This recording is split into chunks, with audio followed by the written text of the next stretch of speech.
Morning of the 6th of August, 1945. Tokyo does not yet know that at this moment the world has changed forever. The war room was filled with a thick air of anxiety. Maps covered the walls, marked with arrows and notes of the fronts, where the Japanese army was still trying to hold its positions. Red lines signified threats, blue ones hope, but all of them were gradually dissolving into chaos. The generals sat at the long table, faces stern, eyes weary, as if the war itself had burned their souls. The first report came into the hands of General Anami. He unfolded the paper slowly, as though each word were a heavy stone capable of crushing his heart. Flash. Repeated again and again. White, blinding, instantaneous. Then, silence. Telephones were dead. Radio stations had ceased broadcasting. Military bases gave no response. "This is impossible," muttered Anami, gripping the paper so tightly that it trembled in his hands. "The Americans are bluffing." General Kawabe, responsible for intelligence, rose to his feet. His voice was steady, but tinged with unease. One plane, one bomb, an entire city vanished. A deathly silence filled the room. No one believed it. A whole city could not be destroyed by a single bomb. It contradicted the very physics of war, the familiar logic of destruction. "Propaganda," Anami said sharply, striking the table with his fist. "They want to frighten us." But then another report arrived. A pilot who had flown over Hiroshima 3 hours after the strike described a mushroom-shaped cloud rising tens of thousands of feet into the sky. Beneath it, emptiness. Where the city had been, only smoke and fire remained. General Toshiro read the report 3 times. His face grew darker with each reading. He knew of nuclear research.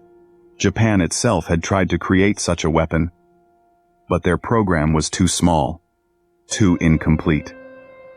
He understood. America had succeeded first. If this is an atomic bomb, everything changes. Every strategy, every plan, every hope. We are no longer fighting an army. We are fighting against nature itself. What can man do against a sun that has fallen to earth? He lifted his eyes to his colleagues. Their faces were stone, but panic flickered in their eyes. "Gentlemen," Toshiro said quietly, "if this is true, then we are facing a weapon that lies beyond human morality." Anami turned to him sharply. "You mean to say we must surrender? After all the sacrifices? After all the battles?" "I mean to say," Toshiro replied, "that we must understand what we are dealing with." General Kawabe spoke again. "I have seen the calculations. If the energy of the atom is released, it is equivalent to thousands of tons of TNT. I have seen the calculations. On the part. I have seen the calculations. Offer Sabnin. I have seen the calculations." "Nonsense," Anami interrupted. "No one is capable of creating such a weapon." "But the city is gone," said one of the junior officers softly.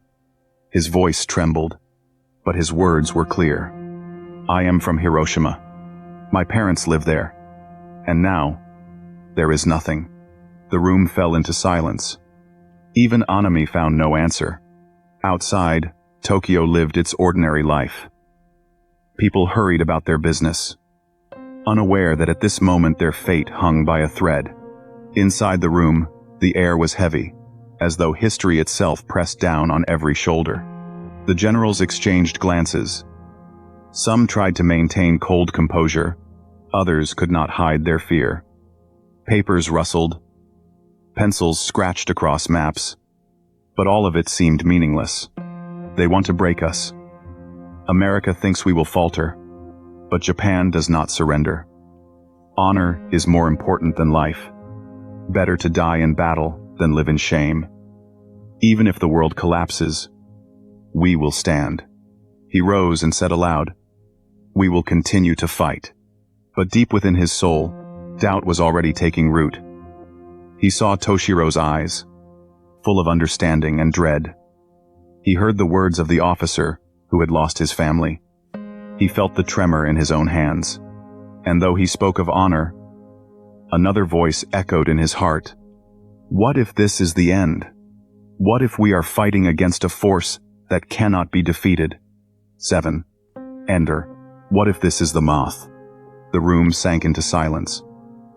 Beyond its walls, Tokyo lived on, unaware that the world had changed forever. The train stopped suddenly, as if the earth itself refused to carry people any further. The wheels screeched. The metal groaned, and the officers sent to Hiroshima exchanged glances. Ahead, the tracks were destroyed.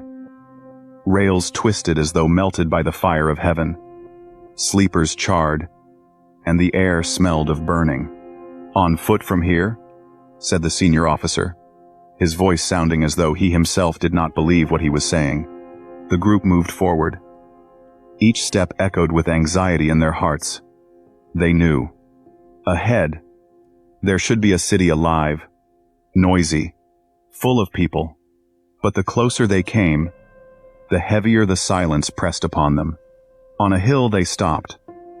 Below should have lain Hiroshima, a city of hundreds of thousands of residents, factories, bridges, schools. But instead, they saw ruins. Smoke. Ash. An officer pulled out binoculars. His hands trembled. He saw rivers filled with bodies. He saw bridges gone. He saw emptiness where the city center had been. The city is gone, he said quietly. These words were sent back to Tokyo. 4 words that changed everything. The report lay on the table before General Anami. The paper was light, but it felt heavy as stone. He clenched it in his fist, but could not tear it. His eyes burned with anger, but inside him fear and pride wrestled. Lies, he said, though his voice faltered. This is impossible. General Toshiro lifted his head. His face was grim but calm. I have seen the calculations, he said. If this is an atomic bomb, then everything is explained. You mean to say we must admit defeat? Anami asked sharply. I mean to say we must admit reality, Toshiro replied. Silence filled the room. Each man thought of his own. One general remembered his family in Osaka, another his children in Kyoto. They understood. If America had more such bombs, tomorrow their cities would vanish. I am from Hiroshima. My parents lived there. That was my home. Now there is nothing. I cannot believe it. I cannot accept it. But I saw with my own eyes smoke, ash, emptiness. How can I tell myself it is a dream? How can I tell myself they are alive? He lowered his head, and tears glistened in his eyes. Into the room walked Yoshio Nishi, Tokyo's leading physicist. His face was cold, devoid of emotion. He carried a folder of reports. This was an atomic bomb, he said. There is no doubt. The generals exchanged glances. Some cried out, some fell silent. Explain, demanded Anami. Nishi spoke calmly, as if delivering a lecture. Splitting atoms. Chain reaction. Energy equal to 15,000 tons of TNT. One bomb. One plane. One city. How many of them do they have? Kawabe asked. Nishi shook his head. I do not know. But if they made one, they can make more. No, I cannot accept this. Honor is more important than life. We must continue to fight. Even if the world collapses, Japan does not surrender. Better to die in battle than live in shame. He rose and said aloud, We will continue to fight. Anami's words hung in the air like a sentence. Half the generals nodded in agreement. The other half remained silent, thinking of their families, of the cities that might vanish tomorrow. We cannot defeat the sun, Toshiro said quietly. But we can. Save what remains. Save. Anami sneered. Save. Disgrace? Silence fell again over the room. Each man understood. The decision would cost millions of lives. Outside, Tokyo lived its daily life. People hurried about, unaware that their fate hung by a thread. Inside, the air was heavy, as though history itself pressed upon every shoulder. The city was gone, and with it vanished the old logic of war. Now, the world entered a new era, an era in which a single bomb could destroy the entire world. The 9th of August, 1945. Nagasaki vanished. Another mushroom cloud rose into the sky. Tens of thousands of lives cut short in an instant. In the war room in Tokyo, panic reigned. Generals argued, shouted, fell silent. Half wanted to continue the war, half thought of their families, their children, the cities that might disappear tomorrow. Papers flew across the table, maps were torn, pencils snapped in hands. "We must continue," shouted General Anami, his face red with fury. "The honor of Japan is more important than life. Better to die in battle than live in shame." "Shame?" Toshiro said quietly, his voice barely audible. Yet in the silence it struck like a blow. "And what of the children? What of the cities that will vanish tomorrow? We cannot defeat the sun." Anami turned sharply to him. "You want to capitulate? You want the emperor to lose his divine status? One. Anami. One. Anami. "I want people to live," Toshiro replied. "I want Japan to remain at least in ruins, not disappear completely. No, I cannot accept this. Honor is more important than life. We must continue to fight. Even if the world collapses, Japan does not surrender. Better to die in battle than live in shame." But why do my hands tremble? Why do I think of my family? Why do I see the faces of children who may not exist tomorrow? Charg, Charg, Charg. And then, for the first time in history, Emperor Hirohito intervened. His voice broke the argument. "We must endure the unendurable." These words struck like lightning. The emperor was divine. His words were not merely opinion. They were a command from heaven. The generals froze. No one dared to object. Even Anami lowered his head. He had been rejected. His pride was broken. "Capitulation is the only path," the emperor continued. "Not out of fear, but out of responsibility. We must save what remains of Japan. We must protect the living." "But, Your Majesty," one general began, his voice trembling, "this will be the end of our honor." "Honor?" The emperor looked at him. His eyes were calm, yet burned with strength. "Honor is not death. Honor is life preserved for the future." Silence enveloped the room. No one spoke again. He said it. The emperor said it. "We must endure the unendurable." And it is true. We must accept shame to preserve life. We must bow our heads so that tomorrow children may raise theirs again. This is not defeat. This is the beginning of a new era. Anami's last words. Anami lifted his head. His eyes were full of pain. "The army has not lost. Japan has not lost. We were defeated by a weapon that threatens the very existence of mankind." His words sounded like a farewell.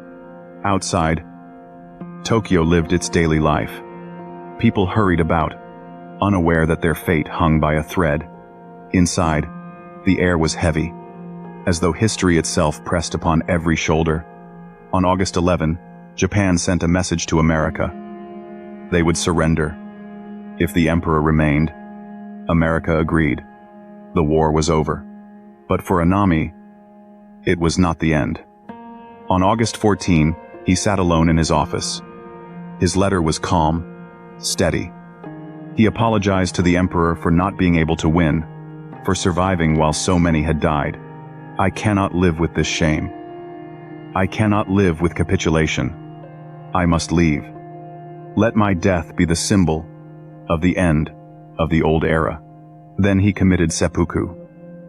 His death became the symbol of the end of samurai honor, which could not survive the atomic age.